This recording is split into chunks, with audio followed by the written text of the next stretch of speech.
ঠিক আছে, thank you ভাই।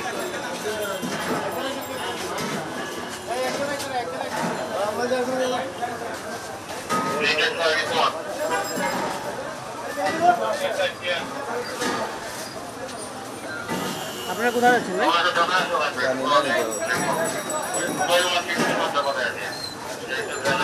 আপনারা যাচ্ছেন কোথায়?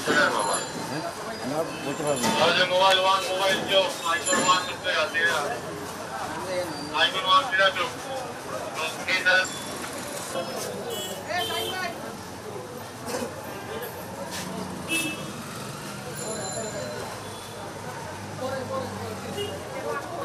হ্যাঁ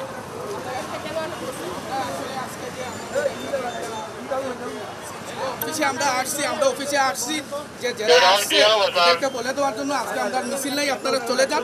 তারপরে ওনারা আমাদেরকে আটক করছে, বলছে যে ডিসি স্যার আমাদের সাথে কথা বলবে বলে আমাদেরকে আটক করছে। আসলে আমি বলতে চাই এটা যে আসলে কোন কারণে কেউ কিছু কোনো ব্যাখ্যা নাই। আমি বলতে চাই যে এটা তো মানে এটা অমানবিক আমাদের সাথে আচরণ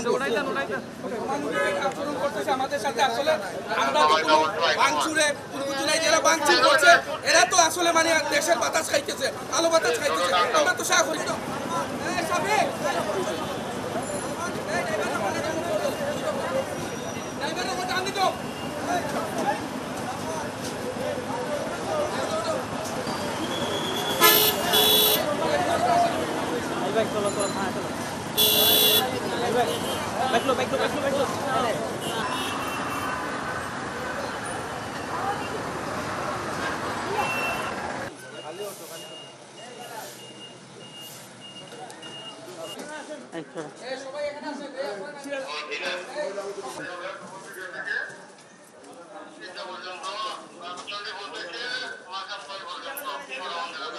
বলছে আমাদেরকে যে ঠিক আছে আমরা পুলিশ মহোদয়ের সাথে কথা বলে আমরা ছেড়ে দেব।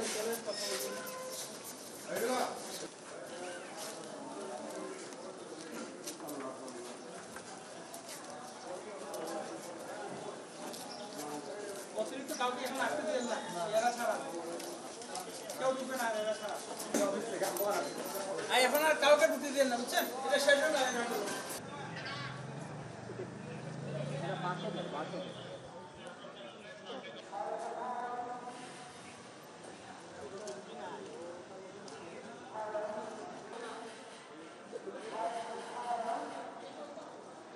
আমাদের কার্যালয়ে যখন আমাদের নেতাকর্মীদেরকে গ্রেফতার করা হয় তখন মূলত আমাদের কার্যালয়ে আমাদের এই নেতাকর্মীরা মূলত পাঠচক্রতে ছিলেন।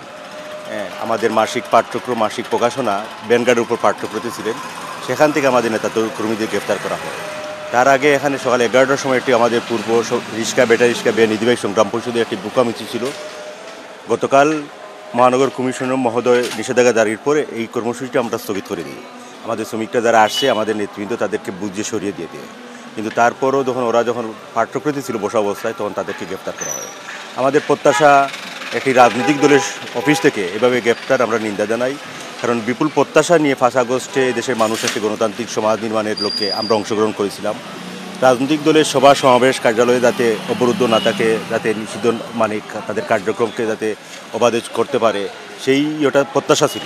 গণতান্ত্রিক কর্মসূচি মানে মানুষ যাতে অবাধে করতে পারে। তো আমরা আশা করব যে রাজনৈতিক দলের কার্যালয়ে এইভাবে হামলা করা, দল থেকে কার্যালয় থেকে গ্রেপ্তার করে নিয়ে যাওয়া, এই প্রবণতাটা বন্ধ করতে হবে।